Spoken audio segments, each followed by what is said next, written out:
Es para mí una gran satisfacción personal, aparte de un gran honor, presentaros a María Isabel Fierro Bello, profesora de investigación del Instituto de Lenguas y Culturas del Mediterráneo del Consejo Superior de Investigaciones Científicas de nuestro país. Con sus palabras, creemos que dará pleno sentido a esta conferencia inaugural en relación a ese otro pilar religioso de nuestro seminario, que es el Islam y las manifestaciones del misticismo islámico.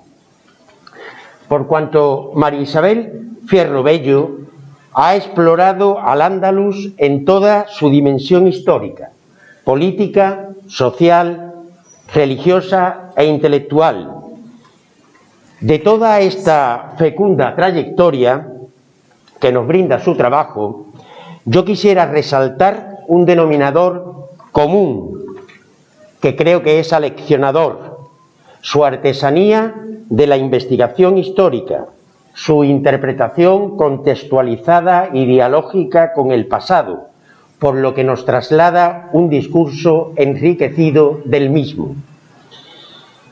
Unos segundos más me quiero tomar para citar unas palabras de María Isabel Fierro Bello, que en este sentido que hablo nos dice: para el caso de Al-Ándalus disponemos de hilo de distinto tipo y color que nos permiten tejer visiones complejas de lo que fueron las experiencias de sus habitantes, sin caer ni en la apología ni en la descalificación. De esta manera, no solo les hacemos justicia, sino también podemos escribir historia mejor y, sobre todo, nos da una base sobre la que construir una historia medieval peninsular más rica y variada, cuando, además de tejer con los hilos de un lado, se entretejen a musulmanes, judíos y cristianos en telares comunes. Sirvan que mejor que estas sus propias palabras, ¿verdad?, para expresaros la autenticidad de su mensaje y dar paso con ellas a la conferencia inaugural de María Isabel Fierro Bello, que tiene el título de Formas de religiosidad en Al-Ándalus, prácticas, creencias y espacios. Por favor, María. Muchísimas gracias por la presentación, muchísimas gracias a los organizadores y en especial a Antonio Ramos por haber querido contar conmigo. Para mí Chipión ha sido un descubrimiento, no me esperaba los corrales y los he podido ver gracias a haber leído un artículo de Antonio Ramos que me ha fascinado y que me ha abierto una perspectiva sobre algo que desconocía completamente, y este nuevo Ribat que tenemos aquí en Chipiona también es un gran hallazgo y una gran noticia para los que nos dedicamos a la historia de Al-Ándalus. Aunque yo no voy a hablarles de Ribat porque hay dos profesores que hablarán, Rafael Azuar y Virginio Martínez Enamorado, que podrán hablar de la vida del Ribat y del Ribat como construcción, como el lugar, de una manera mucho mejor que lo podría hacer yo, puesto que ellos han trabajado específicamente sobre los Ribat. Yo voy a hablar de un tema más general, que es la religiosidad en Al-Ándalus, y es un tema muy amplio y tengo que centrarme en algunos temas solamente. Además, yo no sabía muy bien el tipo de referencias que tienen ustedes, porque cuando se les habla de monacato cristiano, ustedes tienen referencias. Nuestro ámbito cultural, sabemos quiénes son los monjes, hemos visto, nos lo han enseñado. Yo no sé los conocimientos que tienen ustedes sobre el Islam, y entonces, aunque sea brevemente, sí que tendré que hablar de la parte más normativa del Islam para luego poder entender otro tipo de manifestaciones. Y también, para poner un poco de carne y hueso a aquello de lo que voy a hablar, voy a empezar con el caso de un cordobés que se llamaba Sulaimán Ashakak. Vivía en Córdoba y era seguidor de un predicador carismático llamado Ahmad Ben Abi Rabi al-Ilbiri. Estamos en la primera mitad del siglo XI. Del predicador tenemos noticias en las fuentes, de Sulaimán Shakak solamente sabemos porque le denuncian ante el Cadí y es a través de una fuente jurídica como sabemos de su existencia. ¿Por qué le denuncian ante el Cadí? Pues le denuncian porque sus vecinos dicen que este Sulaimán se subía al tejado de su casa en mitad de la noche y se ponía a rezar en voz alta impidiéndoles dormir. La queja era, naturalmente, que al actuar así les privaban del descanso nocturno. El Cadí tenía un consejo asesor de juristas y les pregunta qué hacer en este caso. Y la fuente que nos ha conservado el caso nos recoge estas opiniones. Y nos recoge la opinión de 4, 2 que están a favor de Sulaimán y 2 que están en contra de Sulaimán. Empecemos por los que estaban a favor de Sulaimán. En contra, o sea, los que querían prohibir a Sulaimán que siguiese haciendo lo que hacía. El argumento esgrimido fue uno fundamentalmente: tenía que cesar en sus actividades nocturnas y ceñirse estrictamente a lo que la ley religiosa impone a los musulmanes como tales, que es rezar durante el día pero no durante la noche, porque desviarse de esos preceptos significa caer en una innovación. La prueba de que lo que hacía Sulaimán era una innovación estaba en una serie de transmisiones precedentes. En el Islam se mira hacia atrás, sobre todo hacia la época del profeta, y se busca qué es lo que hacían los contemporáneos del profeta, porque son modelos que se supone que se deben imitar. Y entonces los juristas que están en contra de lo que hace Sulaimán Shakak enumeran una serie de casos en los que el profeta o algunos de sus compañeros dicen que gente que hacía manifestaciones extremadas de religiosidad, sobre todo en el campo de lo público, en el terreno público, en realidad no eran tan religiosos, más bien parecían querer alardear y decir mirad qué buenos creyentes somos, y en general se mostraron contrarios a lo que hacían. Por lo tanto, lo que tenía que hacer este Sulaimán era rezar en su casa si quería rezar, o hacerlo en silencio, pero no debía exhibirse y además no debía molestar a sus vecinos. Los argumentos esgrimidos por los juristas que estaban a favor de que Sulaimán siguiese haciendo lo que hacía son mucho más extensos, y esto podría querer indicar que la audiencia les era en principio hostil. Sabían que los vecinos estaban muy enfadados por lo que hacía Sulaimán. Y argumentaron también con precedentes de los primeros tiempos islámicos. Entonces decían, pues en Basora había un famoso asceta que se dedicaba a recorrer las calles durante la noche, exhortando a gritos a las gentes y rezando hasta el amanecer. Y otros ascetas que hacían cosas parecidas. Y estos precedentes para estos juristas legitimaban, por así decir, lo que hacía el cordobés, es decir, lo que hacía el cordobés no se podía considerar una innovación y por lo tanto no se debía prohibir ni reprimir. Además añaden que versículos del Corán, como el que tienen ustedes en la pantalla, y tradiciones del profeta señalan además lo beneficioso que es rezar en cualquier tiempo y lugar.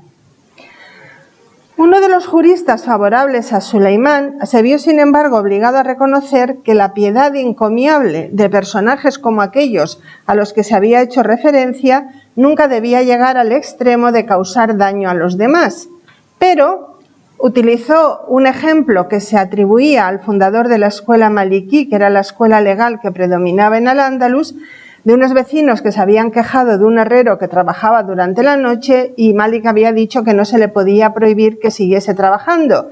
Si no se le prohibía a un herrero, ¿cómo se prohibía a alguien que hacía una cosa en principio que era, digamos, de adoración a Dios? Era algo que debía ser considerado encomiable. Y lo único que se le ocurría de malo era que si se subía al tejado podía estropearlo, y entonces ahí parecía que era lo que más le preocupaba. Este caso, que lo ha estudiado Manuela Marín, que en principio iba a venir aquí y no pudo, lo que nos muestra es, nos plantea una serie de cuestiones de interés sobre lo que está bien y lo que está mal en la práctica de la religiosidad islámica. Quienes deciden además lo que está bien y lo que está mal. quién es la autoridad que decide en último término, porque una de las cosas que dicen algunos de los juristas consultados es que ese asunto nunca debía haberse llevado ante el cadí, se tenía que haber resuelto de otra manera.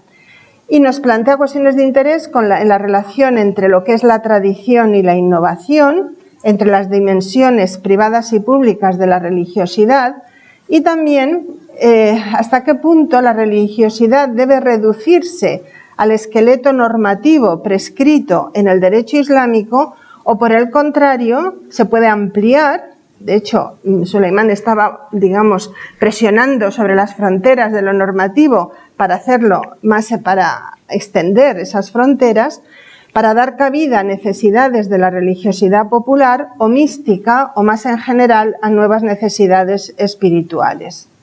Vamos a ver muy brevemente lo que es el ritual normativo islámico. El Corán y la tradición del profeta son los dos fundamentos de la religión islámica.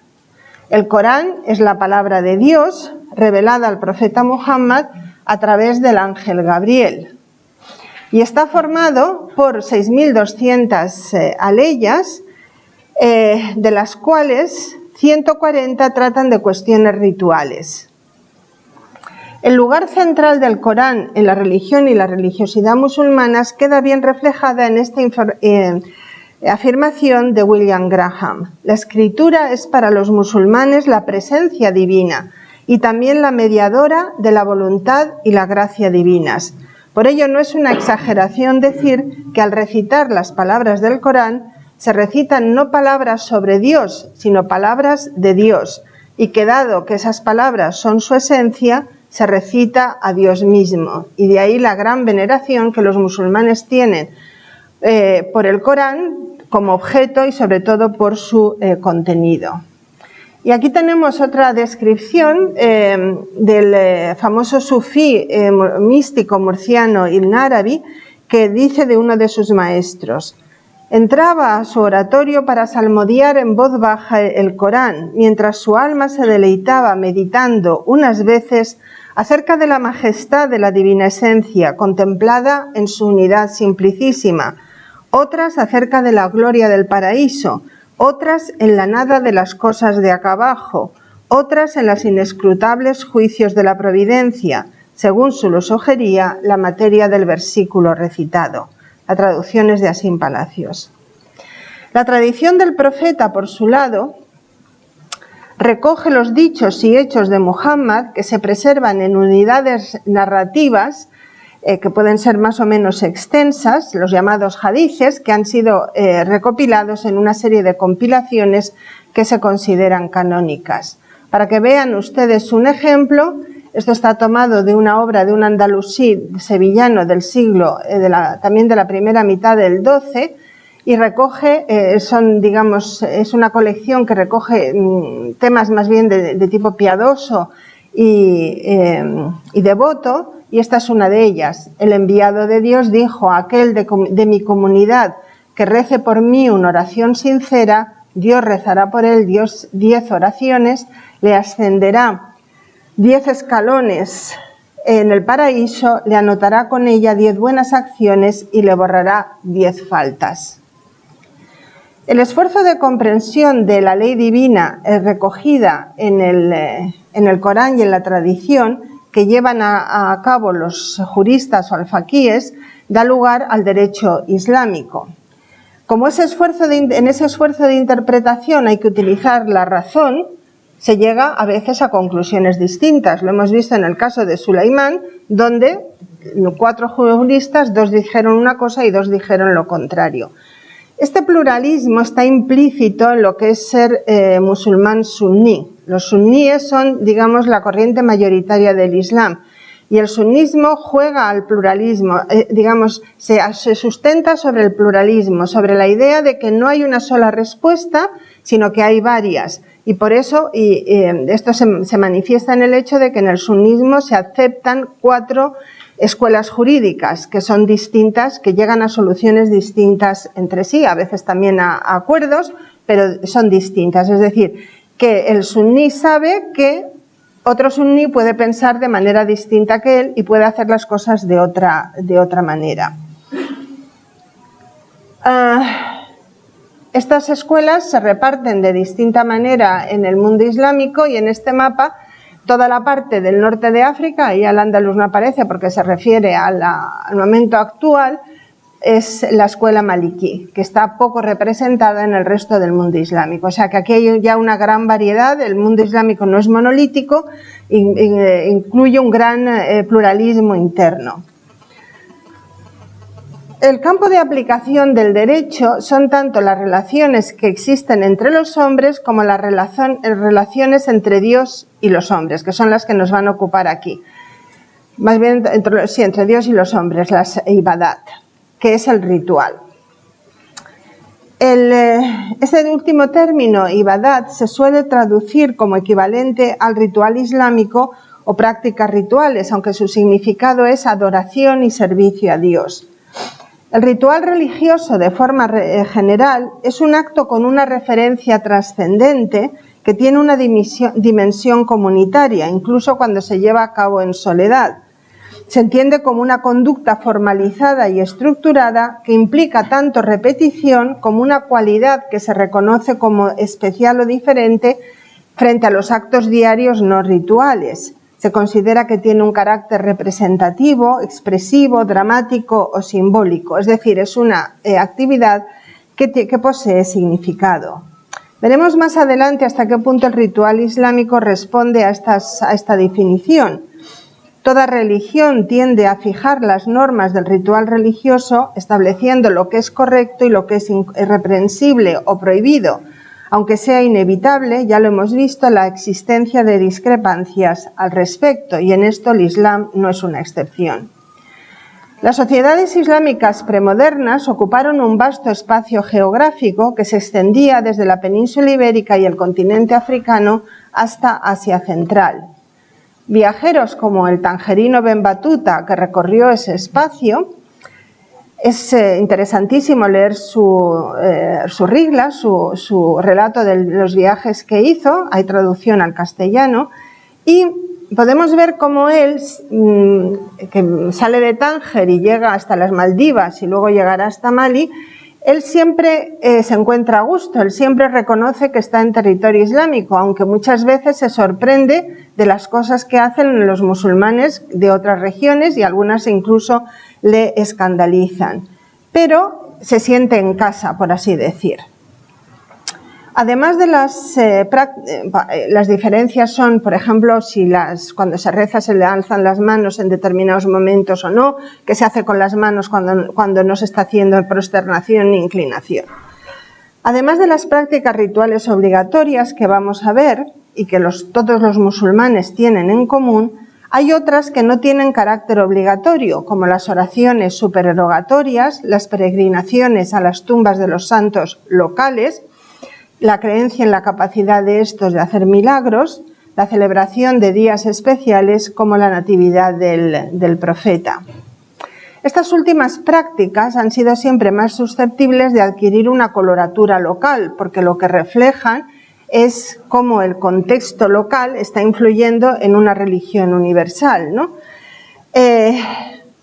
Y es lo que más diferencia a unas sociedades de otras. Y también son ese tipo de prácticas religiosas y de creencias las que estaban más sujetas a críticas y a controversias y a que hubiese determinados grupos dentro del Islam que las descalificasen totalmente porque no se atenían estrictamente a lo universal del Islam.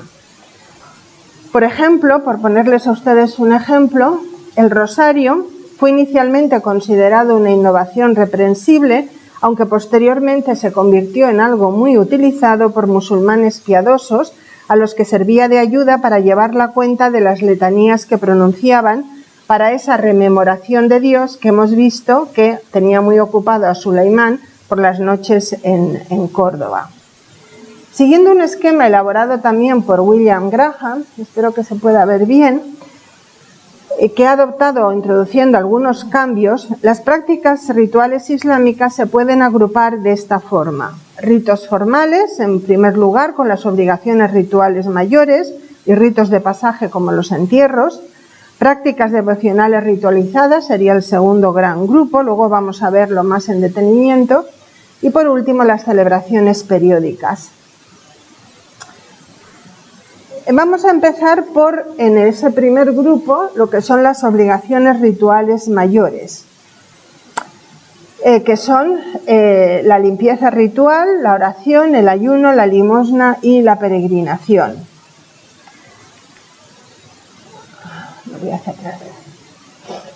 La oración debe empezar por la limpieza ritual, y esto explica que en las mezquitas tiene que haber siempre agua, porque esa limpieza se hace con agua.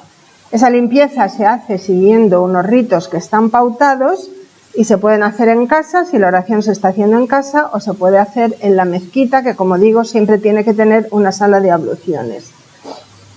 La oración, por lo que respecta a la oración, digamos, normativa, los musulmanes tienen que rezar 5 veces al día y hacerlo en dirección a la Meca. Esa dirección, como ustedes saben, en las mezquitas está indicada por esa dirección, que es la Qibla, está indicada por el nicho o mihrab.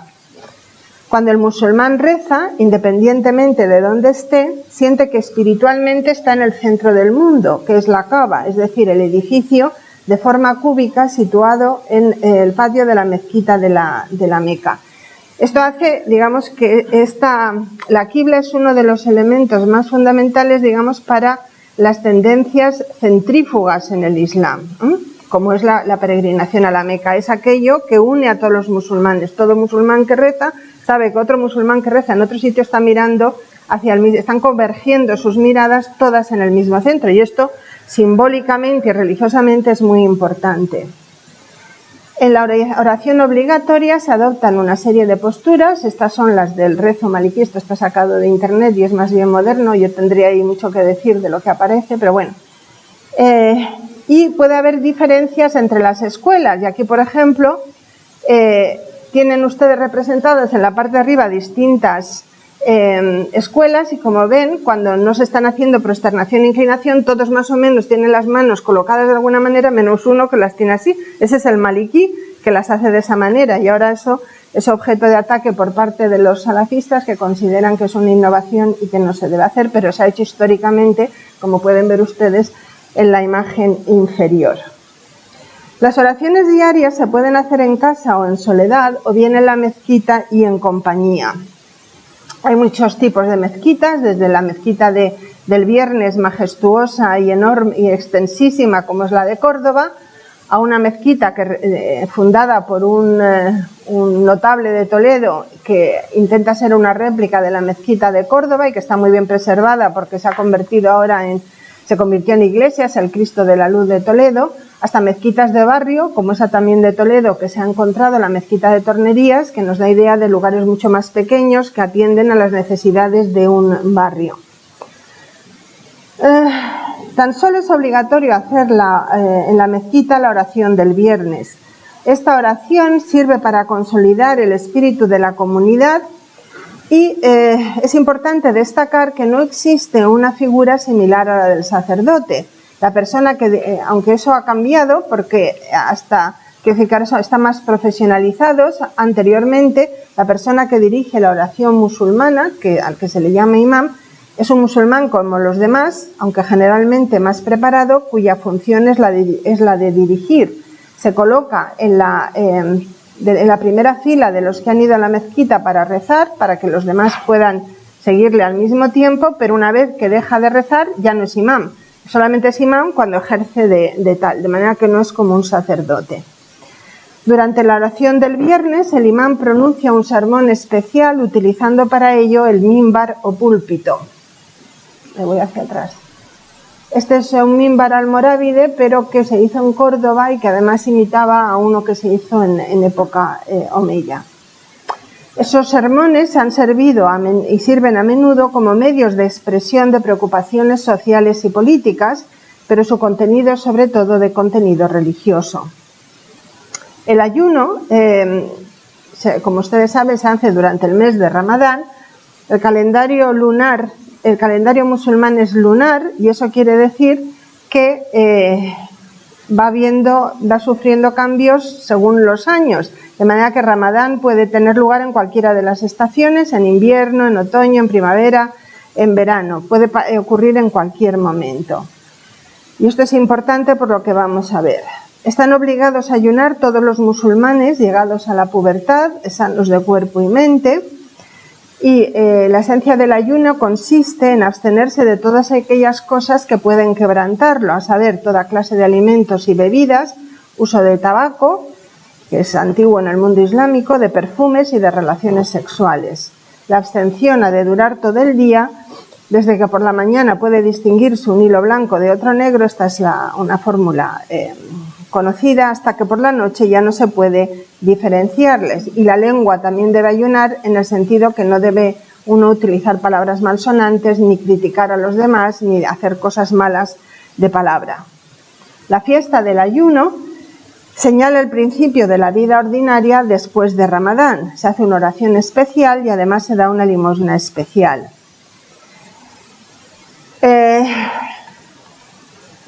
Por lo que se refiere a la limosna, es el socorro material a los desvalidos. Los pudientes deben dar lo que les sobra a los necesitados, como medio de purificar lo que Dios les ha concedido. Los recursos están dirigidos sobre todo a las viudas, a los huérfanos, a los menesterosos, al pago de deudas y en época medieval también para el rescate de prisioneros, para la guerra contra los infieles y la ayuda a viandantes. Además de la limosna obligatoria, se incita a los musulmanes a entregar limosnas voluntarias y a redistribuir del dinero que tienen de más, si es que lo tienen. Y por lo que se refiere a la peregrinación, la obligación de peregrinar a la Meca se incumbe a todo el que pueda hacerlo, al menos hacerlo una vez en la vida. Esto históricamente han sido muy pocos los que han podido peregrinar a la Meca y es solamente con la modernidad que se ha convertido en algo más de masas. Los peregrinos entran en el recinto sagrado de la Meca con una vestimenta especial que tienen ustedes aquí representada y en la que no parece haber grandes cambios, y también debe abstenerse de hacer muchos actos como las relaciones sexuales, el usar perfume que hemos visto anteriormente. Llegado a la Meca, el peregrino se dirige a la mezquita de la Kaaba, donde está empotrada la piedra negra. En torno a la Kaaba hay una pista circular donde se efectúan los giros o circunvalaciones. Dentro del patio de la mezquita está el pozo de Zemzem, cuya agua tiene fama de poseer propiedades milagrosas. Todo el santuario de la Meca tiene un profundo referente abrahámico, está relacionado con la historia de Abraham, pero no con Sara e Isaac, sino con la otra mujer de Abraham, Agar, con la que tuvo a Ismael, que es el antepasado de los árabes, mientras que Isaac lo es de los judíos. El rito más importante de la peregrinación no es tanto la circunvalación en la Kaaba, sino lo que se llama el Wukuf de Arafa o la estación de Arafa. Arafa es un lugar situado, una colina situada fuera de la Meca, del recinto de la Meca, donde los peregrinos se quedan de pie hasta que se pone el sol, haciendo unas plegarias, y una vez que se pone el sol y parece que detrás de esto hay ritos solares antiguos, se alejan del lugar corriendo con todas sus fuerzas.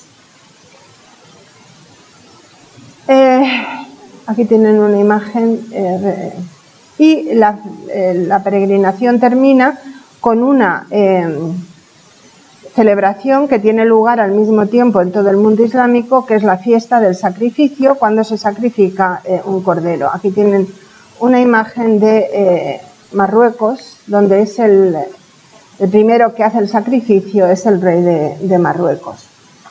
Bueno, pues teniendo presente el esquema de Graham que les he puesto antes, aquí en rojo tienen aquellas de las que hemos hablado, es decir, aquellas que forman el esqueleto normativo del Islam, y a las que he añadido dos de las que voy a hablar ahora, que son las invocaciones y todo lo relacionado con los entierros que he señalado en azul. Las invocaciones son oraciones de súplica a Dios, no obligatorias, pero de hecho muy comunes, y sobre todo son muy comunes entre los círculos sufíes, que siempre buscan, digamos, un acercamiento más menos universal, más directo con la divinidad. Y son estas invocaciones las pronuncian los creyentes en distintas circunstancias, por ejemplo, al entrar o salir de un lugar despoblado, cuando oyen cantar el gallo, cuando se van a dormir, cuando están en una situación difícil, cuando van a ir a ver a una persona poderosa, cuando están enfermos, cuando van a la guerra. Este tipo de oraciones, como digo, han tenido un desarrollo especial entre los místicos del Islam como muestra del deseo de dirigirse a la divinidad de una forma más personal y mediante fórmulas más eficaces o que consideran más eficaces. Aquí les he puesto dos ejemplos de invocaciones sacadas de libros, porque muchas de estas invocaciones se reúnen en especies de devocionarios y varios andalusíes compusieron obras de este tipo, y ahí tienen algún ejemplo. Una de las más famosas es la de Al-Jazuli, que era un norteafricano de lo que es actualmente Marruecos, las Dalail al-Jairat, que han tenido una gran difusión y que nos da una idea de lo importante que eran estos libros que reunía estos devocionarios que nos introducen en el campo de la religiosidad más personal, menos normativa. Por lo que se refiere a los entierros, estos se hacían colocando a los difuntos en las tumbas en una postura característica, por lo cual es muy fácil reconocerlos y además no suelen tener ajuar, lo cual para los historiadores es un problema porque nos gustaría que hubiese ajuar, pero como no lo hay, es muy difícil a veces percibir cambios en los ritos que tienen que ver con los muertos. No se veía bien, pero esto no es distinto de otras religiones monoteístas, que se hiciesen lamentaciones en los entierros, y aún así se hacían las lamentaciones, en lo que tampoco el Islam es especial frente al judaísmo, al cristianismo. Y tras el entierro era frecuente que se hiciesen recitaciones coránicas junto a la tumba, contratándose a lectores que recitaban el libro santo junto a las tumbas de los fallecidos. Un cadí de Toledo de principios del siglo XI prohibió a las mujeres que saliesen tras los entierros a los cementerios, y que detrás de esto hay una intención moralizante, que a los juristas no les gusta que se mezclen hombres y mujeres, es algo que hemos visto también en la clase anterior, y se tiende a expulsar a las mujeres de manifestaciones, sobre todo públicas, y este cadí de Toledo lo prohibió, lo cual quería decir que las mujeres se salían en esas procesiones a los entierros. Y sabemos por un tratadista sevillano de principios del XII, que era un inspector del zoco y estaba muy interesado en controlar la moralidad pública, sabemos que en los cementerios había distintas maneras en que hombres y mujeres se juntaban, porque era una de las pocas ocasiones en que podían hacerlo. De manera que detrás de eso estaba evitar que pudiesen ocurrir esas cosas de las que hablaremos luego. Los entierros de aquellos hombres y mujeres que habían sobresalido por su piedad y devoción atraían un gran número de personas, y se nos describe muy a menudo los tumultos que había, porque cuando sacaban al cadáver de una persona considerada santa o devota y se le transportaba en parihuelas, la gente se abalanzaba porque querían coger algún trozo de tela, bien de las parihuelas, bien del cuerpo del difunto, o tocarlo, porque consideraban que había baraka. Baraka quiere decir una cualidad especial que pueden tener personas, lugares o objetos, y que dan bendiciones y que otorgan beneficios espirituales y también materiales. Bueno, pues estas prácticas constituyen la vida ritual distintiva de los musulmanes, el esqueleto universalmente reconocido de la práctica musulmana, y representan el Islam oficial o normativo. Yo prefiero llamarlo normativo a oficial porque establecer dónde está la autoridad en el Islam es más difícil que en el catolicismo, por ejemplo, donde hay una estructura jerárquica muy bien organizada, que es la Iglesia. En el Islam no lo hay. Entonces, establecer quién tiene la autoridad para decir lo que está bien y lo que está mal no es siempre tan fácil. No es que lo sea fácil en el cristianismo, pero en el Islam tampoco lo es.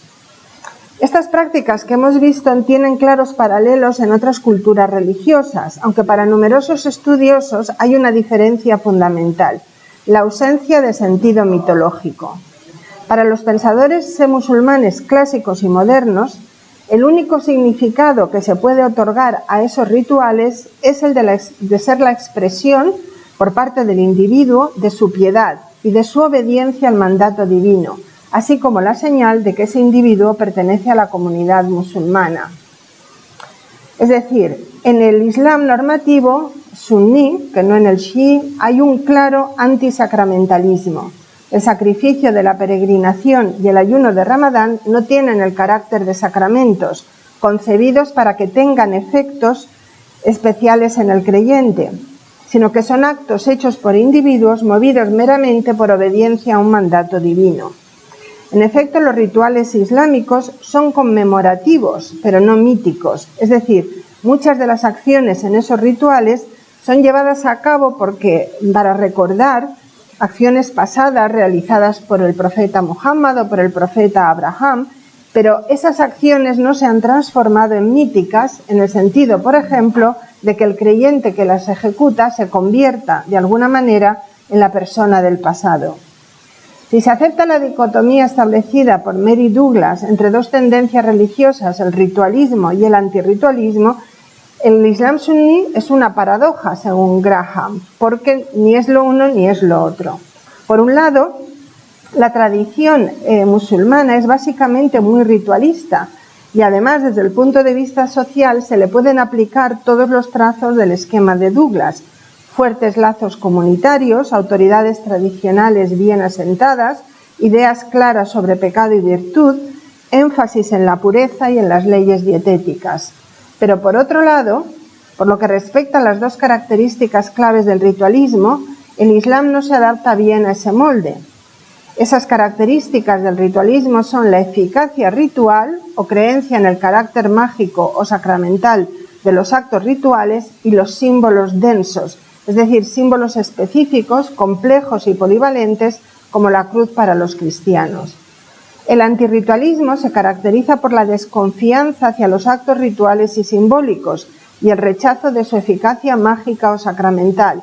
Es decir, el ritual tendría un carácter no tanto eficaz, como hemos dicho, sino conmemorativo. Pues bien, el Islam suní es también es ritualista, por lo que he dicho antes, pero también antirritualista por su predisposición a los símbolos difusos y por la carencia de eficacia ritual. Esta curiosa combinación de ritualismo y antirritualismo del Islam se debería a lo que Graham llama el molde reformista del ritualismo musulmán. Es decir, lo que dice Graham es: hay que tener en cuenta que el Islam es el tercero de los tres grandes monoteísmos y cuando el Islam surge se ve a sí mismo como una reforma de los monoteísmos previos, y entonces hay una tendencia muy fuerte, sobre todo en la primera época islámica, a que se está constantemente combinando a los musulmanes a diferenciaos de lo que hacen los judíos y los cristianos, no hagáis lo mismo que hagan ellos. Esto en árabe se llama muhalafat ahl al-kitab. Bueno, pues esta sería, digamos, la tendencia reformista frente a los monoteísmos previos y al politeísmo pagano, y ha seguido siendo cultivado desde entonces. Uno de los esfuerzos mayores que se advierten, como digo, en el periodo formativo del Islam es diferenciarse de judíos y cristianos, de manera que sus actos rituales y su simbolismo son enfrentados sistemáticamente a los de las religiones previas y contemporáneas.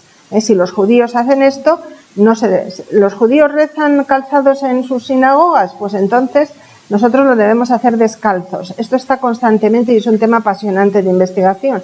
Por cierto, este esfuerzo consciente por distinguirse de las demás tradiciones ha tomado dos formas: un enfoque ritualista para sustentar y nutrir la piedad y la fe, y una renovación reformista de ese ritualismo, de forma tal que le ha dado un carácter único que dificulta cualquier comparación con otros ritualismos, al rechazar tanto el sacramentalismo como los símbolos densos. Estoy hablando sobre todo del Islam suní, que es fundamentalmente anicónico, amítico y de carácter conmemorativo y tradicionalista. Por ejemplo,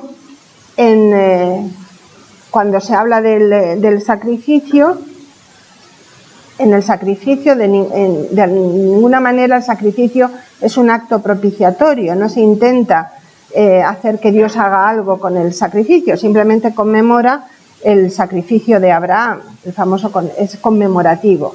O por ejemplo, ¿por qué se besa la piedra negra? Pues hay un famoso dicho de un compañero del profeta, Umar ben al-Khattab, que dijo, cuando estaba besando la piedra negra: por Dios, sé que tan solo eres una piedra, y si no hubiese visto que el enviado de Dios te besaba, yo no lo haría. Es decir, no hay que darle ningún significado a esto, se hace porque el profeta lo hizo y ya está. En esto el Islam chií es muy distinto, y de hecho muchas veces se ha comparado con el mundo católico, el mundo chií. Pero no voy a entrar en ello porque en principio lo que predomina en Al-Ándalus es el Islam suní, aunque también tengo que decir que en los últimos tiempos el estudio de algunas de las figuras de místicos andalusíes empiezan a mostrar que no son sufíes, sino que son más bien gnósticos o batiníes, y que se aproximan más al Islam chií que al suní, pero esta es otra historia. ¿Es posible identificar alguna especificidad andalusí en la forma en que los andalusíes llevaban a cabo el ritual islámico? Bueno, esto hay que... las especificidades que vemos claramente en las fuentes tienen que ver con la adscripción a la escuela jurídica maliquí, que hace que lo que los andalusíes hacían era distinto de lo que se hacía lo hacían los hanafíes en Bagdad o los shafíes en el Cairo. He mencionado antes cuestiones de alzar las manos en la oración. Los maliquíes, la tendencia mayoritaria dentro del maliquismo es que solamente se alzan las manos al principio de la oración y no en el resto, y esto a los que no son maliquíes les llama la atención, o cómo se colocan las manos.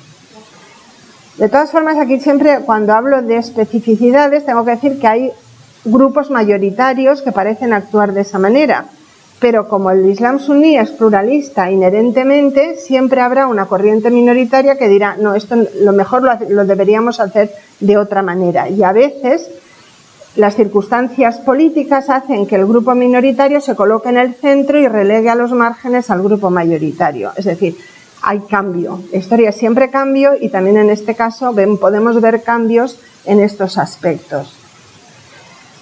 Y luego están los casos individuales. Bueno, pues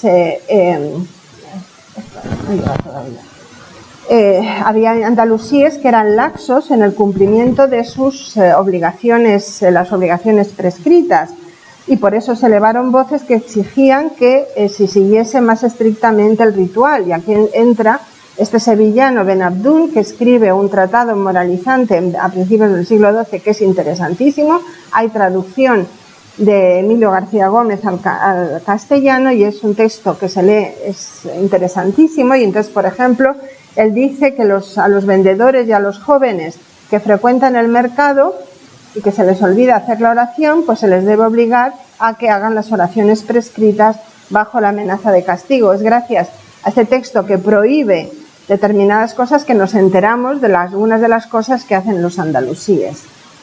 Algunos de los rituales que he ido mencionando tenían una vertiente política, como era el caso de la oración del viernes, que es la que se hace en comunidad en la mezquita Al-Jama. Esa oración iba acompañada de un sermón en el que se pronunciaba el nombre del gobernante y se maldecía a los gobernantes enemigos. Entonces, si uno era un musulmán en el siglo X en Córdoba, oía el viernes nombrar al califa que gobernaba en Córdoba y al mismo tiempo maldecir a los califas fatimíes y a los califas abbasíes de Bagdad.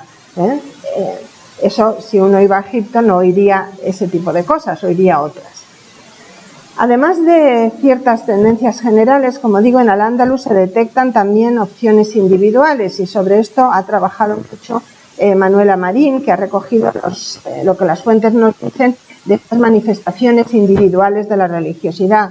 Una que aparece con mucha frecuencia es el que cuando está recitando el Corán o oye recitar el Corán empieza a llorar copiosamente.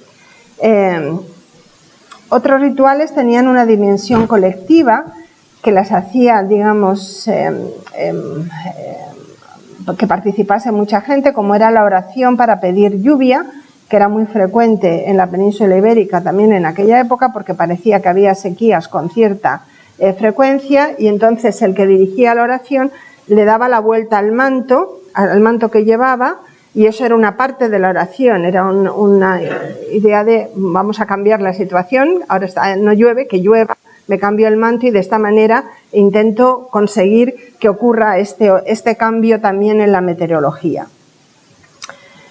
En el terreno del ayuno, por ejemplo, sabemos de andalusíes que unían el ayuno de Ramadán con irse a un ribat a hacer oraciones, a hacer actos de devoción. Tenemos varias informaciones, sobre todo de toledanos, era la zona de frontera y el ribat es una actividad sobre todo de zonas fronterizas, entonces cuando llegaba el ayuno pues se iban, como los monjes un poco estos de los que se nos hablaba antes, que a veces se retiran y otras veces viven en comunidad, pues estos eran toledanos que se iban a hacer vida de ribat durante el mes de Ramadán.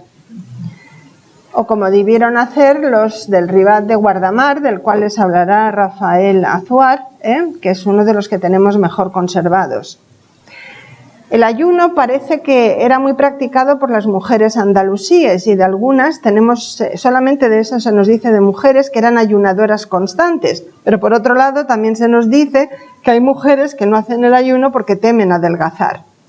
Y el tratadista sevillano Ben Abdún indica que en la fiesta del ayuno era una de las festividades en las que se podía hacer una amnistía, perdonar a los presos. He dicho antes que fueron muy pocos los andalusíes que a lo largo de la historia hicieron la peregrinación a la Meca, dado el coste del viaje y los peligros a él asociados.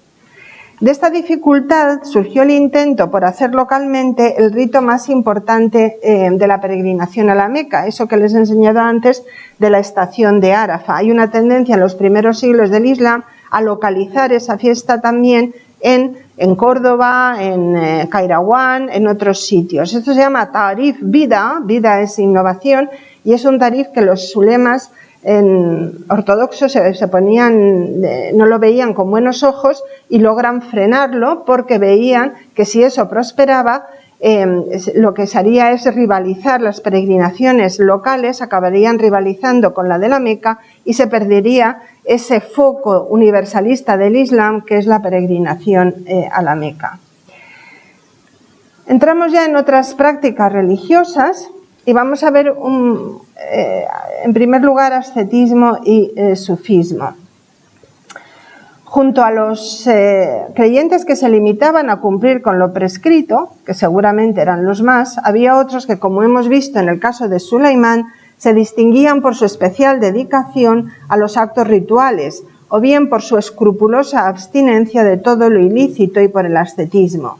Algunos se retiraban del mundo para dedicarse a la oración, vamos a ver algún caso, pudiendo hacerlo en sus casas o buscando un entorno más colectivo como el de los ribat, o las zawiyas, que son los términos que se suelen traducir como conventos a veces.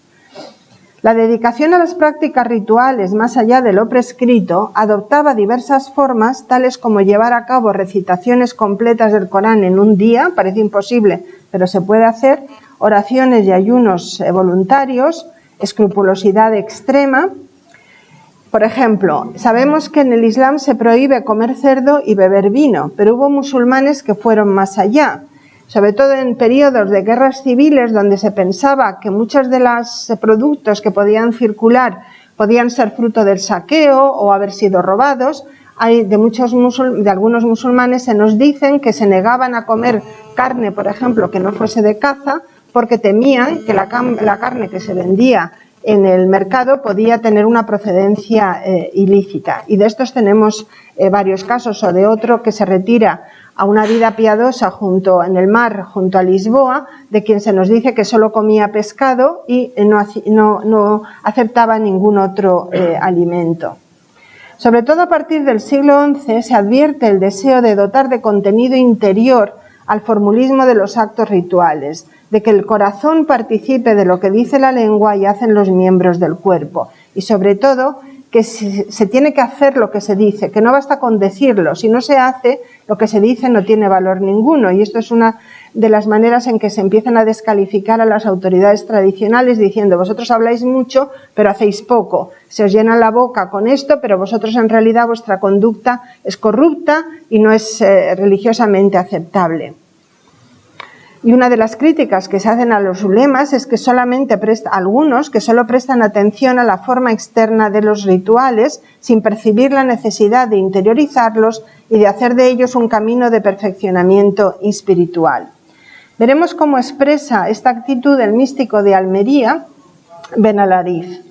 Hay 3 prácticas exteriores: la oración, el ayuno y el silencio. Y hay 3 prácticas interiores. La primera, abandonar el orgullo respecto a la apariencia, las obras y el estado mental del alma, algo que solo se consigue conociendo y practicando la verdadera humildad. Segundo, abandonar la hipocresía, algo que solo se consigue conociendo y practicando la verdadera sinceridad.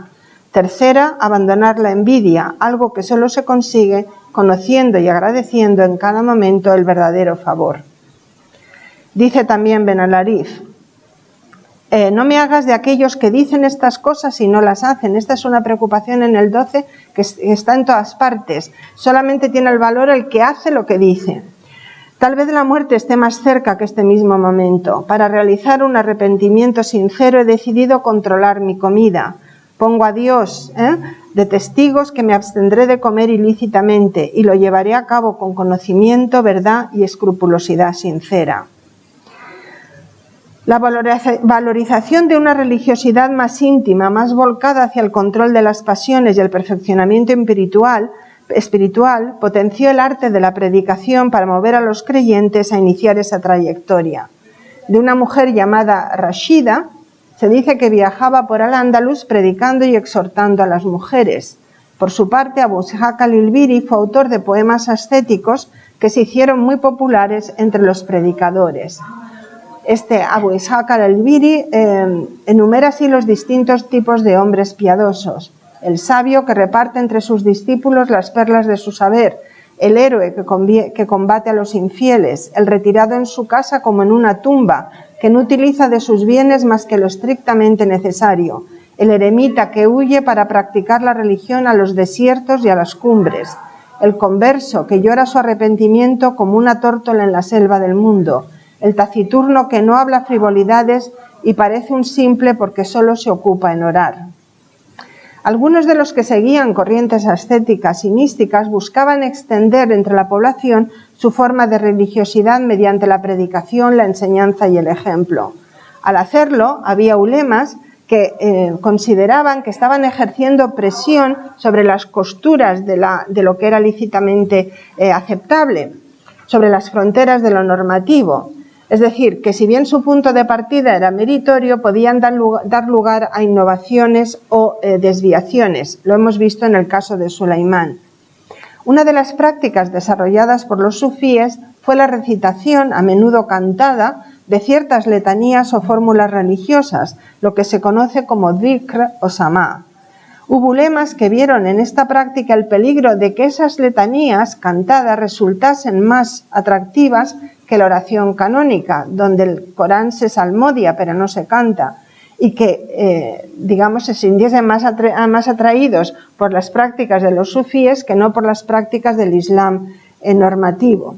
Se unía la reprobación por parte de algunos de la música, que fue defendida, por ejemplo, por el cordobés Ben Hazm, con una epístola en la que decía que el canto es cosa lícita, aunque el abstenerse sea más meritorio, como ocurre con las demás cosas superfluas, pero lícitas del mundo. Pues cuando el hombre se propone con ello la recreación de su alma y encauzarla para fortalecer su obediencia a Dios, eso no acarrea extravío. Pero en esto, como en otras cosas, la postura de Ben Hazm no siempre era la mayoritaria. Pasamos ahora al culto de los santos y las visitas a sus tumbas. En el Islam se considera que la profecía acabó con la muerte de Muhammad. No puede haber un profeta después de él. Pero esto planteaba el problema Al no haber profeta, es que se había roto cualquier posibilidad de tener un contacto directo entre el hombre y Dios, se había roto totalmente ese camino. Entre los chiíes no tienen este problema, porque para los chiíes, las descendientes del profeta Muhammad a través de su hija Fátima son los imames, y estos imames, digamos, participan de muchos de los carismas proféticos. Pueden hacer milagros, son infalibles, tienen conocimiento de lo sobrenatural. En el Islam suní no se reconoce esta característica de los imames y se insiste mucho más en que no puede haber un profeta después de Muhammad, y por lo tanto parece hacer más difícil la posibilidad de que pueda haber un contacto más directo entre el hombre y Dios que no esté mediado por el derecho, por la Sharia. Esto se suple en el Islam suní con el culto de los santos, ¿no? La idea de que hay con santos, traduzco el término árabe, auliya Allah, que es más bien la idea de amigo de Dios, los que están cerca de Dios porque son sus amigos, porque Dios les ha dado su amistad. Seres dotados de unos carismas especiales que les hacen estar más próximos a la divinidad que el resto de los creyentes, lo que explica que puedan hacer milagros e interceder por los hombres, ya que sus plegarias son escuchadas por Dios. Lo que le piden a Dios, Dios escucha y lo hace. Para el contexto de Al-Ándalus tenemos información sobre estas figuras, sobre todo gracias a una obra única, prácticamente única, porque la escritura geográfica en Al-Ándalus es muy escasa, una epístola del místico murciano Ibn Arabi, que también está traducida al castellano por Alsín Palacios. Así describe a uno de sus maestros sufíes. Fue hombre muy fervoroso en el servicio de Dios. Era de los devotos que constantemente se inclinan y prostran en tierra en sus ejercicios de piedad. Levantábase del lecho para pasar en vigilia una parte de la noche y se estaba orando de pie hasta que se desplomaba de fatiga. A otro de sus maestros, de Ronda, lo describe como uno de los santos intercesores, que anduvo siempre vagando por los montes y lugares desiertos, apartado del mundo, y sin acogerse jamás a lugar alguno habitado, durante cerca de 30 años. Estaba dotado de sobrenatural penetración para conocer los misterios del mundo invisible. La causa ocasional que originó su renombre de santo, los santos musulmanes los hace santos los demás, ellos en general no se declaran santos, fue que con mucha frecuencia se iba a hacer vida eremítica en un monte altísimo en las cercanías de Morón. Una noche acertó a pasar por aquel monte un hombre que iba a sus quehaceres y vio una columna de luz que brillaba a lo lejos con tal intensidad que no le era posible fijar en ella su mirada. Al dirigirse hacia ella, vio que era este personaje. Uno de los portentos que hizo fue hacer huir a unos ladrones que le atacaron y otra que podía tener brasas en las manos sin que le quemasen. De otro maestro cuenta Ibn Arabi que él recogía sus lágrimas y se ungía con ellas el rostro y despedía un olor a almizcle que atraía a todos los que lo olían. De una de sus maestras, porque Ibn Arabi no solamente tiene este texto excepcional, sino que algunas de sus maestras fueron mujeres, Sol, llamada Madre de los Pobres, se nos dice: vivía en Marchena de los Olivos y fui a visitarla muchas veces. Mujer fue de corazón fuerte, de nobles aspiraciones y de gran discreción. Guardaba bien en secreto sus estados místicos. Las bendiciones espirituales que sobre ella derramó Dios fueron muchas y bien manifiestas. El temor de Dios y la complacencia con su voluntad eran las dos moradas místicas que la dominaban, lo cual, por cierto, es a nuestro juicio cosa que maravilla, pues lograr ambas moradas al mismo tiempo casi no se concibe. En general, las fuentes árabes son muy parcas a la hora de hablarnos de estas figuras. Ya me gustaría a mí que me hablasen más. De nuevo, porque para algunos ulemas la creencia en los milagros de los santos era errónea. Solo los profetas pueden hacer milagros. Y porque se veía a los santos como figuras rivales, no solo de los profetas, sino también de los ulemas, cuya actualidad religiosa podía quedar disminuida o desafiada por la de los santos. Y se veía con especial suspicacia las visitas rituales a las tumbas de los santos, por el temor a que estas peregrinaciones locales pudiesen rivalizar con los de la Meca. Estas tumbas de los santos a las que se hacían mausim, como los que hay ahora en Marruecos, tuvo que haberlos en Al-Ándalus. Estos son de Marruecos. Hay alguno que queda, como este de Portugal, pero no tenemos un catálogo que nos permita hacernos esta geografía sagrada de Al-Ándalus. Pero haberla tuvo que haberla, aunque las fuentes, como digo, son muy parcas.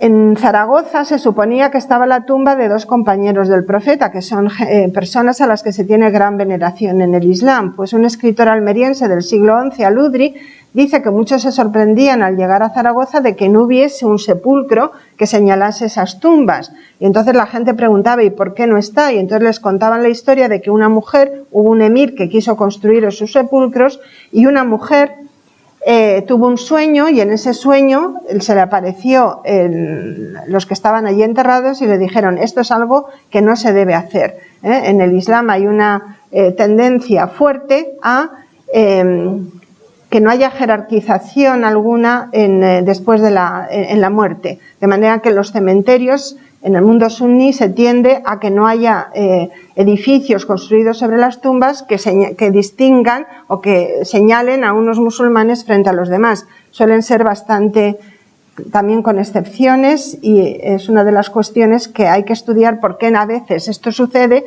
y otras veces no sucede.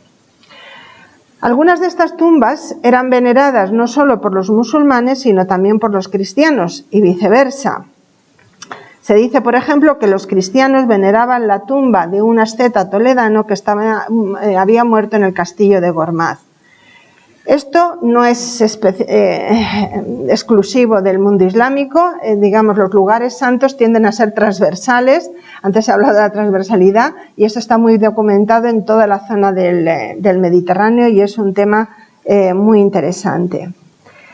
Ya para terminar con las maulids y otras festividades, he dicho antes que el calendario musulmán es un calendario lunar y por lo tanto, como tal, no refleja los ciclos agrarios, de manera que es difícil, y a lo mejor se hizo de esa manera, se intentó evitar el calendario solar, que era el de la religión anterior, el cristianismo, que había favorecido esa paganización de la que nos hablaba, esa absorción de los ritos paganos. Eso con el calendario lunar musulmán es mucho más difícil de hacer, y aún así sabemos que los andalusíes celebraban la fiesta del 1 de enero, del Yannair, celebraban la fiesta de San Juan, tenemos textos de Al-Ándalus que nos lo indican, celebraban la natividad también del profeta Jesús, porque para los musulmanes Jesús es profeta, no es hijo de Dios, pero sí es profeta, y se la celebraban con los cristianos. A partir del siglo XII hay una celebración que es una innovación, en el sentido de que claramente no tenía un precedente anterior, que es la celebración de la natividad del profeta, el Maulid an-Nabi. Esto empieza a producirse a partir del siglo XII, y la explicación que se suele dar es que esto ocurre en un momento en que la primera vez que se hace es en Ceuta, en un momento en que el califa almohade de turno había necesitado la ayuda de los cristianos, había traído tropas cristianas al norte de África y les había permitido construir una iglesia en Marrakech y tocar las campanas, etcétera, etcétera, y que esto de alguna manera habría, puesto nerviosos a los ulemas, que temían que las festividades de los cristianos fuesen más atractivas que de las de los musulmanes, y habrían potenciado la celebración de este Maulid del profeta. A mí esto no me acaba de convencer del todo. Yo creo que tiene más que ver con el hecho de que en el siglo XII es la formación de un gran imperio bereber, el de los almohades, que recoge mucho tradiciones bereberes, entre ellas la de los cultos de los santos y además peregrinaciones locales, hasta el punto de que el fundador del movimiento almohade, Ben Tumar, se le hace un santuario en Timmal y se le hace una peregrinación que está fomentada por el Estado, y yo creo que la celebración del Maulid del profeta es una forma de rivalizar con esto, pero esto es un terreno para debate. Para terminar ya, he mencionado antes el carácter paradójico del Islam normativo suní. ¿Cómo voy de tiempo? ¿Qué hora? Estoy ya terminando. Pues casi esto me lo voy a saltar, simplemente decirles que he hablado antes del antirritualismo del Islam suní, que no tiene símbolos densos. En el Islam popular esos símbolos densos sí que los encontramos, con la mano de Fátima y con otros, y decirles que en el Islam suní tenemos, andalusí, tenemos ampliamente atestiguada la utilización de amuletos y talismanes. Hay una página web que se llama Amuletos Andalusíes, donde encontrarán ustedes un repertorio fascinante, por ejemplo, con el hexagrama, incluso con figuras humanas, ¿no?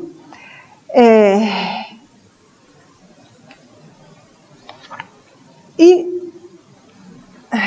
me interesaba también, para terminar, hacer referencia, hemos hablado porque sé que el interés de Antonio Ramos era sobre todo dirigido hacia la cuestión del ascetismo y del misticismo. Este es un campo amplísimo donde, digamos, las manifestaciones más populares de Al-Ándalus se nos escapan un poco, pero en cambio tenemos textos literarios de una gran potencia y que algunos de ellos se han convertido en obras universales. Y quería terminar precisamente con uno de estos autores, que es Ben Tufail, y su filósofo autodidacto. Estoy segura de que ustedes conocen la obra, pero resumiendo brevemente, es la historia de un niño que crece en soledad absoluta en una isla desierta, y simplemente por lo que contempla de la naturaleza y por su razonamiento,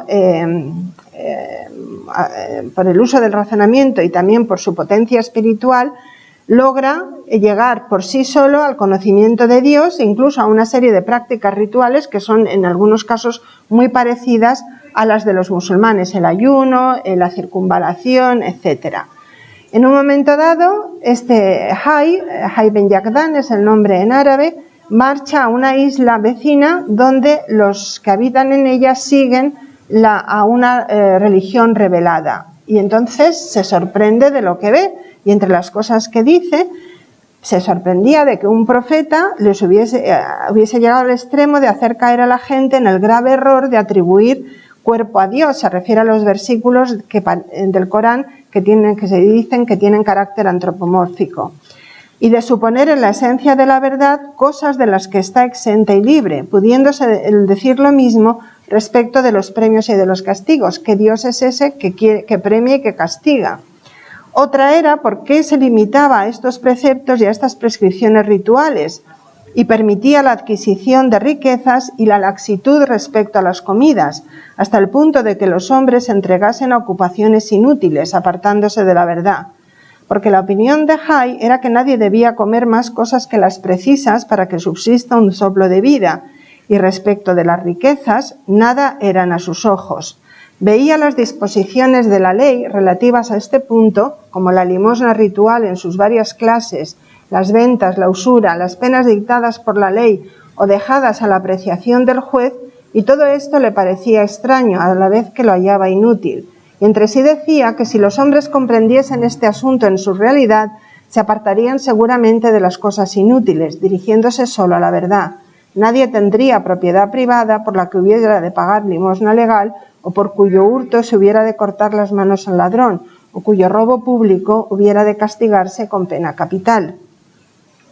Finalmente, sin embargo, Hay se da cuenta de que no todo el mundo puede llegar a las concepciones, digamos, más espirituales a las que él ha llegado. Y se da cuenta de que la mayor utilidad del vulgo podía sacar de la ley religiosa se refería solo a la vida mundana, para pasar tranquilamente la existencia sin que nadie se les oponga al disfrute de lo que ellos juzgan cosa propia. Qué mayor pena, qué desgracia más honda que la de quien, examinadas sus obras desde el momento en que se despierta hasta el instante en que se duerme, no encuentra ninguna de ellas que no tenga por objeto algunas de estas cosas sensibles y viles: amontonar riquezas, procurarse un placer, satisfacer un deseo, dar rienda suelta a la cólera, lograr un honor que le dé inmunidad, cumplir una práctica religiosa con la cual se envanezca o que proteja su persona.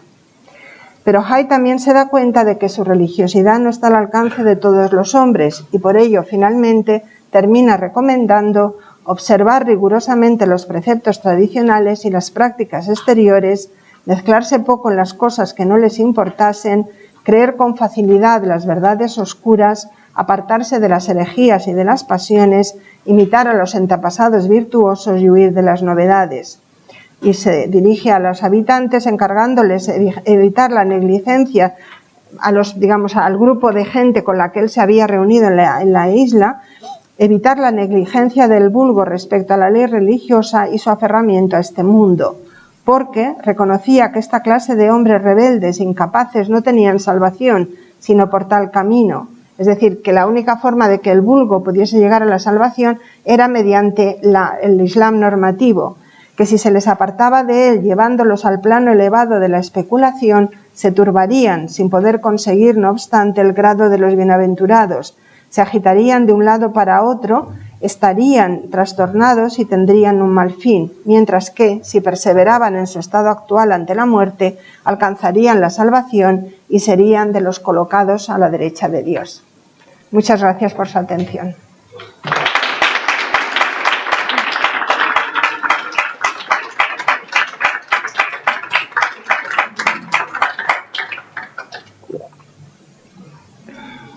Bien, pues podemos proceder a un turno de preguntas que tengáis interés, algún planteamiento para Marisabel. Ramón. Simplemente para abriros fue una anécdota. Me he recordado la primera anécdota de Suleimán que has contado, subido al tejado, que molestaba a los vecinos. Y es que hace unos años hubo un juicio en la Audiencia Provincial de Santander de una cosa muy parecida. Resulta que la presidenta del Banco de Santander, Ana Patricia Botín, tiene una casona y vive habitualmente en el pueblo donde yo nací y que está al lado de la iglesia parroquial, donde había un párroco ya viejo y un poco extraño, estrafalario, que no se le ocurrió otra cosa que poner a sonar las campanas de la iglesia a las 6 de la mañana, molestándole a ella y a los vecinos y a los huéspedes que tenía. Le pidió que retrasasen las horas de las campanas y el cura se negó, a pesar de que era ella quien le había regalado las campanas a la iglesia, la Fundación Botín. Y terminaron en juicio. Entonces la Ana Patricia llevó al cura a juicio. Yo recuerdo que me lo contó antes de que se celebrase el juicio el alcalde y dice: todavía vamos a pagar los platos rotos el ayuntamiento. Además el juicio fue un poco estrafalario, un poco kafkiano, porque el abogado habitual del Banco de Santander tiene un chalet en ese pueblo, va los fines de semana y hace de monaguillo del cura. Pues el monaguillo era el que iba en contra del cura. Y igual que el cadí aquí, que de una satisfacción, pues el juez no sabía qué hacer. Y salió por peteneras y en unos pueblos que cada casa está a 100 metros o 50 metros unos de otros, que es un poblado muy disperso, como ocurre en casi todos los pueblos de Cantabria, pues el juez condenó al ayuntamiento por no haber elaborado una normativa de ruidos. Y me ha hecho recordar esa anécdota de este juicio tan curioso, que el catedrático de Derecho Administrativo de Santander, Luis Martín Rebolles, solía contárselo a los alumnos como a tipo de a nivel ilustrativo. Bueno, podríamos comparar el juicio de Ana Patricia Botín con el cadí de Córdoba, era, ¿no? Sí. En el caso de mi fuente no sabemos cuál fue el resultado, porque la fuente solamente recoge que en ese caso hubo disparidad de opiniones. No le interesa contar la solución a la que llegó el juez, porque no quiere establecer un precedente. Lo que quiere es mostrar que en un caso así se puede interpretar de distintas maneras. Y con esto, insisto, refleja mucho esa idea de que los suníes saben siempre que sobre una misma cosa se pueden tener opiniones diferentes. Alguna vez que he hablado a una audiencia de países musulmanes, sobre todo con gente joven, muchos luego me han venido a decir, pues sí, en mi pueblo ha pasado algo parecido y también hubo un problema de alguno que quería agitar la vida espiritual y la mitad de la población no estaba de acuerdo. Gracias. Todo lo que nos has contado muy interesante sobre toda esta religiosidad islámica que yo casi desconozco, me ha generado, tiene muchos paralelismos en el mundo cristiano. Claro. Yo creo que podría hacer estudios comparativos. Absolutamente, sí. De religiosidad, la pervivencia, las soluciones, las alternativas, etc. Y en el caso del Islam, sí. Pero en el caso del Islam, precisamente porque es el tercero que llega cronológicamente, hay siempre una cosa de que no quieren ser como los cristianos, porque no nos olvidemos, los musulmanes se expanden por la zona más cristianizada del mundo y los primeros siglos son una minoría rodeados de un mar de cristianos y están aterrorizados de que siendo monoteístas si se ponen a hacer lo que hacen los cristianos, acabar siendo como ellos. Entonces, constantemente están poniendo el énfasis en cuidado. Esto lo hacen los cristianos, nosotros no debemos hacerlo, ¿no? Son familias mixtas, muchas de ellas. Es decir, las familias musulmanas de los primeros siglos eran familias donde convivían padres, tíos, sobrinos. Los musulmanes captan mujeres y esas mujeres siguen siendo cristianas y tienen una familia que son cristianas y muchos se están criando con tíos, con sobrinos que son cristianos, con lo cual conocen muy bien las prácticas de los cristianos. Y eso a los ulemas les preocupa mucho, de que a través de eso se puedan convertir en más cristianos que musulmanes. Al mismo tiempo, el Islam no es que haya nacido ya hecho, el Islam se está haciendo, pero se está haciendo en esa pugna de me parezco, no me parezco, me diferencio, soy monoteísta, pero no como vosotros, etcétera. De evitar el sincretismo, que era gran peligro para ellos. Bien, ¿alguna pregunta más, por favor? ¿Alguna cuestión? ¿Sí? En Ronda hay un moravito, ¿no? En Ronda hay un moravito en la iglesia, anexo a la iglesia de Santa María la Mayor. O por lo menos se ha dicho siempre, no sé, por eso moravitos hay muchos y el profesor Virginio Martínez Enamorado, que va a ser, él conoce muy bien toda la geografía, digamos, santa de esa zona. Hay muchos casos. Lo que no tenemos es un libro, por ejemplo, donde digamos todos los moravitos que se han podido identificar en Al-Ándalus.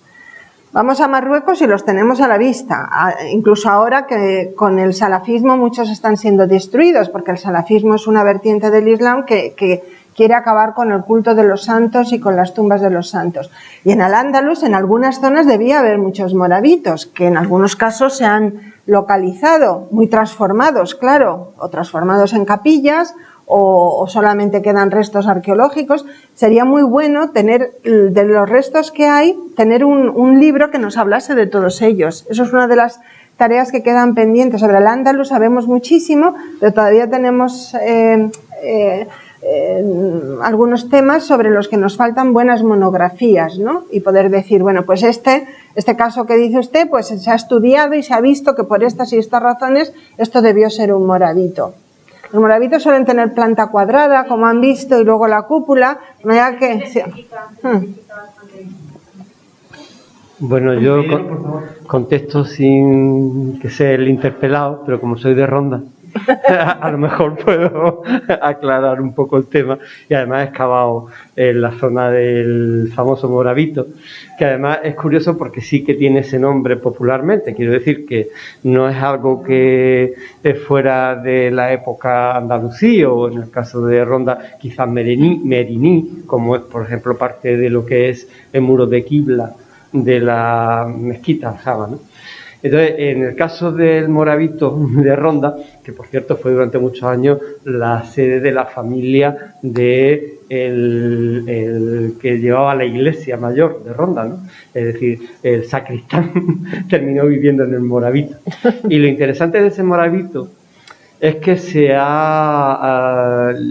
hace muy poco, un poco antes de la pandemia, se hicieron unas obras en él y se conserva bastante bien todo lo que es la armadura de la cubierta, en la cual se encuentra en la viguería, como es normal en casi todas las grandes construcciones de madera y tal.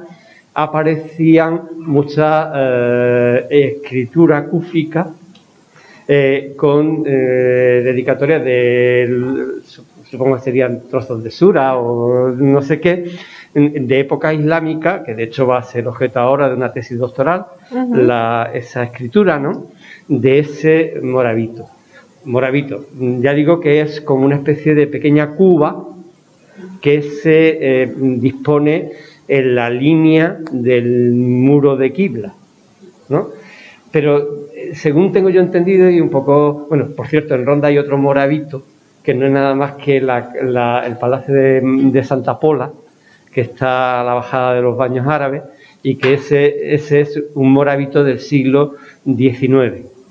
Eso es una cosa historicista claramente hecha en el interior, que ahora se explota como... Pero tengo yo entendido que en la propia Mezquita Aljama de Granada existía otro morabito o una cuba que incluso se excavó y dio una riqueza muy grande en yesería, que están conservadas en parte, o estaban en la Facultad de Filosofía y Letras cuando se excavó y tal.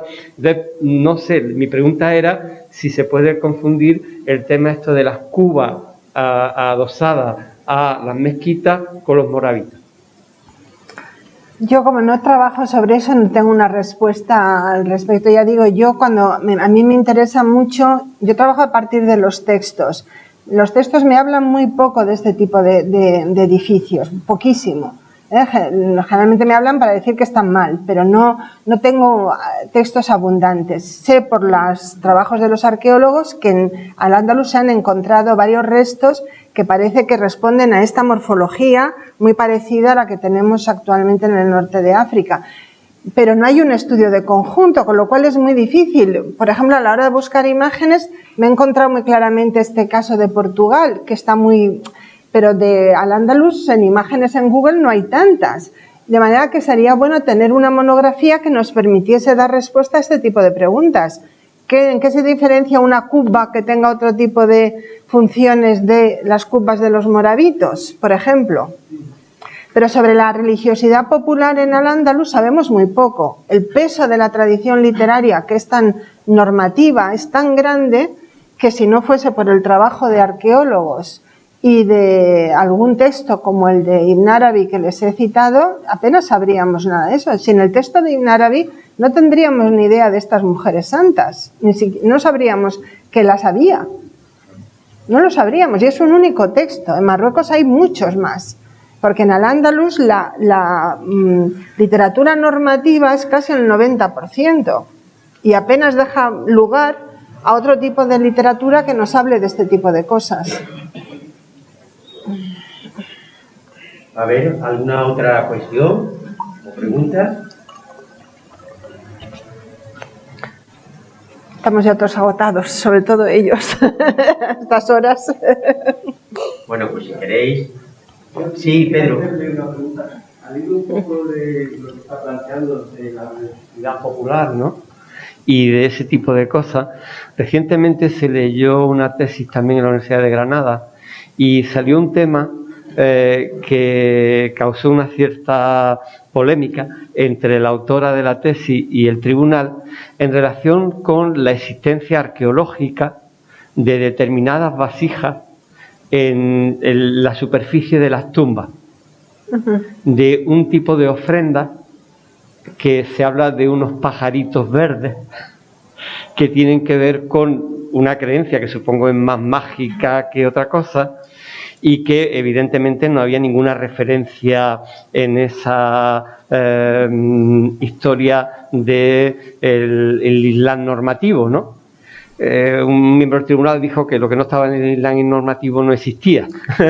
Y evidentemente los arqueólogos tuvieron que decir, a ver, hay toda una serie de elementos que tienen que ver con creencias, con tal y con cual. Ya, pero el peso es tan fuerte, sobre todo para el Al-Ándalus, porque si eso ocurre en el norte de África, no, a lo mejor estarían más dispuestos a aceptar, ¿no? Porque ahí se supone que todo, digamos, la religiosidad bereber sí que se le da como una presencia. En el caso de Al-Ándalus, claro, los textos normativos dicen que no puede haber ajuar. Uno espera no encontrar a Juan, pero claro que a veces había ajuar, claro que lo había.